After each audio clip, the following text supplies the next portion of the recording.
আমি রামনারায়ণ গৃহস্থের অমৃত কথা চ্যানেল থেকে আপনাদের কাছে এসে গেছি। এই যে দেখুন, আজকে আমাদের আর বলবেন না, ওই যে কৃষি মান্ডি মানে গভর্নমেন্ট থেকে ধান কেনে, বুঝতে পেরেছেন?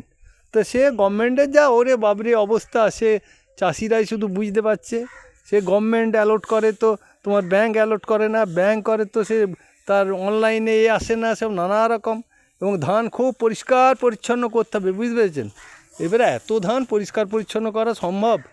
এই যে কোন সকাল থেকে চলছে, এই যে দেখুন, একটি ছেলে আর আমার একটি নাতি, দুইজনেতে ওরে বাবরে ক্লান্তির আর শেষ নাই।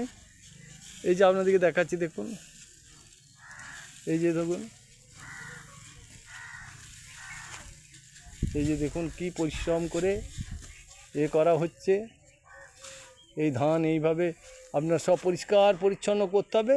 তাও এসে কত রকম ফিরিস্তি, ওরে বাবরে। একবার এখানে বোমা মারবে, বোমা বলতে ভিতরে ধানটাকে বের করা না, এখানে বোমা মারবে, ওখানে বোমা মারবে, সেখানে বোমা মারবে। মানে বোমা মানে জানেন তো, ধান বের করা। তা বলে কিন্তু সেই আগ্নেয়াস্ত্র বোমা নয় যে বোমা চার্জ করবে, তা নয়, বোম চার্জ করবে ওটা নয়। এর তো বোমা মেরে মেরে আর সব ভিতর থেকে ধান বের করে আনবে।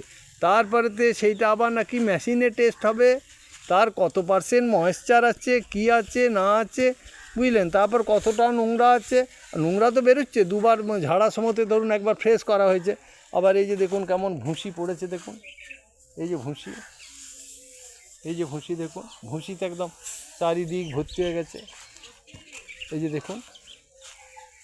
আর এরা সুন্দর করে করে যাচ্ছে। আর এই ধরুন এত ধান করা যায়, এভাবে সম্ভব? এইভাবে মানুষ দিয়ে, আর এমন কোনো মেশিনারি নাই যে ওগুলো সব মেশিনে ঢুকিয়ে দেওয়া হবে, ঝড় করে ফ্রেশ হয়ে বেরিয়ে যাবে, তা বেরোবে না। এই যে দেখুন, এই যে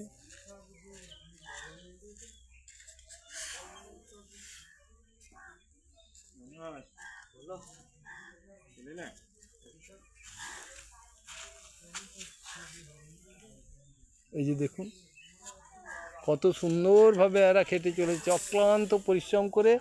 তবু কত বাহানা, ওরে বাবরে। সরকারের মানে কি একটা প্রবাদ বাক্য আছে জানেন তো, যে সে বাবু যত বলে পারিষদ দলে বলে তার শতগুণ। সরকার একভাবে অর্ডার করছে, আর যারা এখানে কিনছে তাদের এই 4 কিলো ঝলতা লাগবে, 3 কিলো ঝলতা লাগবে। ঝলতা মানে ধরুন কুইন্টালে 4 কিলো করে বাদ যাবে, এইরকম। তাই কত রকমের ফিরিস্তি, সেসব আর বলার মতন নয়। এই যে দেখুন পরের পর এইসব ধান পরিষ্কার করা হচ্ছে।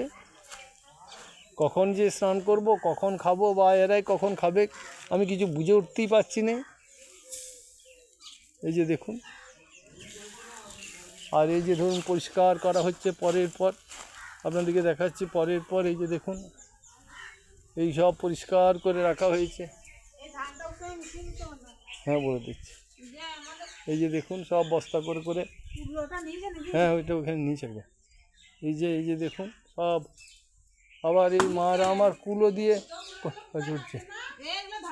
এই যে দেখুন, এই যে পাশুরা হয়েছে, এই ধান সব স্তূপ করা আছে। এই যে দেখুন, এই যে স্তূপ করা আছে, এই যে দেখুন এই সব